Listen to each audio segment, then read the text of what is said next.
Hello and welcome back to my channel. A few weeks back I posted a video about how to get started with your Shaper Origin and announced that I would post another video showing you a couple of essential things that you can buy to add to your Shaper Origin to expand the options that you have. And so this is this video. Now I want to make clear that none of the things I show you here are mandatory. You can start with your Shaper Origin the way you get it and you can do a lot of cool stuff. This is all meant for you to increase the options that you have when you work with your Shaper Origin and to make sure you don't run into troubles. For most of the things I'll show you here, I actually have videos showing detailed tests of these things and explaining why this is a good thing and what you can use it for. So I'll leave the links to those videos in the description too, so you can check it out and get more details if you're interested. Let's get started.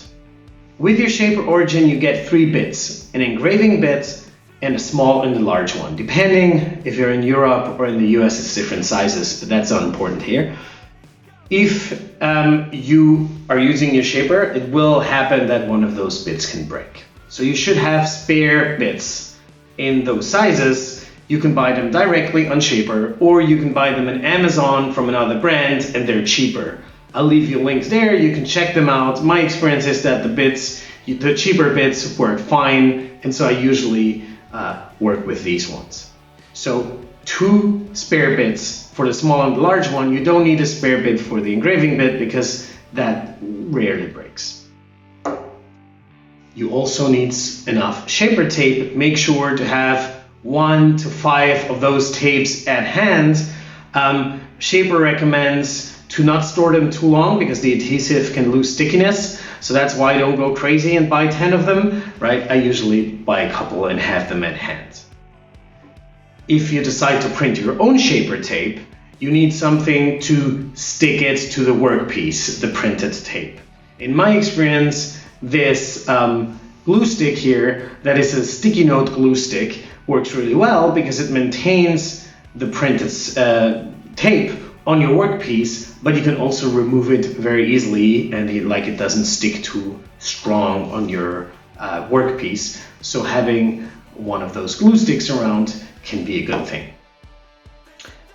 In addition, it's always good to have double-sided tape for 2 things. If you work with your workstation, you will need that so you can stick the small workpiece to your workstation. But I also use that kind of tape in other cases where I just want to ensure that my workpiece doesn't move around while I'm working with the Shaper. And so having some double-sided tape at hand is a good thing. Another thing, very trivial, but I want to mention it here, it's actually helpful to have a scissor. You hopefully have that laying around anyway, to cut the Shaper tape. The Shaper tape, it's always good to cut them in between the dominoes in that white little space you have so you don't lose any of the dominoes. And it's not good to try to cut it with an X-Acto knife. If you do that, then you damage your workpiece very often. And so my experience is to have a small scissor. This one here is a little bit too big. I'd rather have a smaller one at hand so you can cut the tape. These are the basics. The basics to maintain what you have, to maintain functionality. Now let's move to expanding options of your Shaper Origin. One thing I highly recommend is to invest the money and to buy those collets to allow you to use different shank sizes. Right? If you're in the US, you have by default, you can use a 1/4 inch shank size, and in Europe it's 8 millimeters. Right? But it always happens that when you find a particular router bit somewhere, like either laying around or you want to buy one, it's always the wrong shank size. And for me, that's really annoying. And so that I got resolved by just buying all those collets to allow me to use pretty much every shank size that is around. So if you're in the US, you have a 1/4 inch. That means you should add 6 millimeters, 8 millimeters, and 1/8 of an inch collets. If you're in Europe, you already have the 8 millimeter, but you need to add the 1/4 inch that you get with the US Shaper. And so that means you will have a total of 4 collets. Here I have 3 because one is mounted in my Shaper. You have 3 collets. Now there's two of those that I think are kind of optional, in the sense that if you're in the US, for example, you have a 1/4 inch, you can add 8 millimeters and 6 millimeters. That will allow you to use those shank sizes. But usually you can search long enough to find a router bit in the shank size that you need. So if you want to not invest that money, that's fine. You should be able to get around that. One of those, although I think is really important, that's the 1/8 of an inch. The 1/8 of an inch allows you to use 1/8 of an inch shanks, so really small, and that allows you to use like tiny bits, I call them, like these small bits that you use for engraving. There's a lot of CNC bits out there for engraving, for carving out small things, and so that's why the 1/8 of an inch will just allow you to do something that you can't do with the 8 millimeter or the 1/4 of an inch that you normally get with your Shaper Origin. So that is sold directly by Shaper, and I would highly recommend that you buy one of those, so you expand the options in that direction. All right, if we have those collets, then we can use a bunch of different sizes of router bits. And now let's go into this, like what kind of bits should you add to your set. The first bit I recommend is this bit with tapered angle, 4.8 degrees. It's one of the first router bits videos I made for Shaper, and it can be used for two things. It's really useful. One is it's really helpful to engrave. I think it makes really nice engraving, especially if it's not too deep. And the second thing is you can also cut deeper, and you can cut with an angle, and that angle will give you a 3D effect to what you're cutting out. And I did a couple of videos where I used this. For instance, the Mandalorian table I posted recently used this bit, and so that way I created this 3D effect of the Mandalorian. So that one I would recommend. It's not too expensive, between 10 and 20 bucks depending where you live.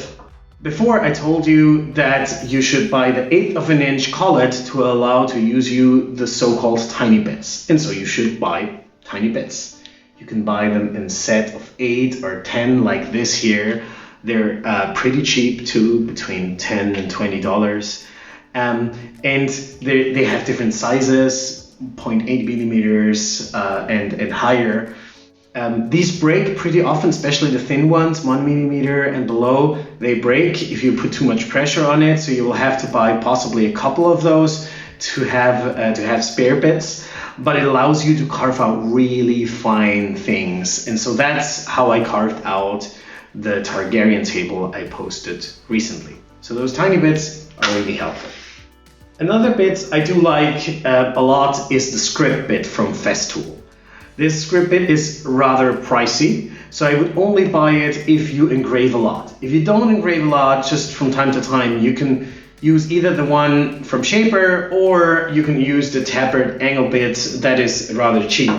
If you engrave a lot, I would recommend you invest the money for the script bit, because it allows for really nice engravings. The script bit only comes with an 8 millimeter shank size. I didn't find it in other shank sizes, and so you will need the collet for the 8 millimeter shank size. And here we come back to the fact that it's actually really helpful to have all those collets, so you can use whatever shank size that you find in the internet. Another bit I do find helpful is the up and down cut bit, or the compression bit. And so this is a bit that is helpful when you cut through your workpiece from the top to the bottom.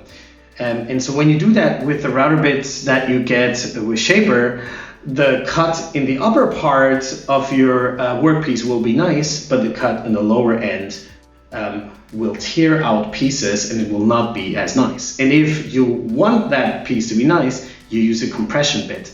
The compression bit will make sure that also the cut below, when you cut through your workpiece, looks nice. And so that is something I would add to your set.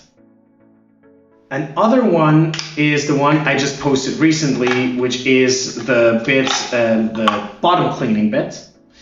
That bottom cleaning bit, the big one here, is helpful when you do large pocket cuts. You want to remove a lot of material, and that will speed up the work a lot. So a bottom cleaning bit is something that can be helpful. And then last but not least, I don't have it here because I have it in the other workshop, and there's always something that is missing, is a very long bit. A long bit allows you to cut deeper than you normally can with your shaper. You have to be careful. It's a dangerous procedure. I have a video showing you how to do that. If you need to do deep cuts, I do that from time to time, then you can use. These are all the bits, and now you see you have a lot of additional gear here, right? You have all the bits, and you have the tape, and you have a scissor, and so on. And so the last thing I would recommend you to have is an additional bag, right? You get this one here from Shaper, but it's too small. It will fill up very quickly, and so I always have an additional bag. You might have one laying around. This one here I got from a trip, from a flight, and so I just reused it. And if you don't have one, you can buy a small one. It's not very expensive, and you can put all the stuff in there, and so it's clean, and you don't have everything flying around. Now I want to make clear that what kind of bits or what kind of additional material you need depends a lot on what you do with a Shaper Origin, right? So if you engrave a lot, it might be worth buying a script bit, right? If you don't do that a lot, you can work with what you have, right? If you do a lot of pocket cuts, you want a bottom cleaning bit, but if you don't do that, then it's not necessary. And so obviously you need to think about what you do with your Shaper Origin, and then just pick out what you need and not waste money with things that are not necessary. All right, that's it. That's my summary video of cool things that I think you should have to expand the options of your Shaper. I hope you liked this little video. If you did, don't forget me to give it a thumbs up and to subscribe to my channel, and I hope to see you around.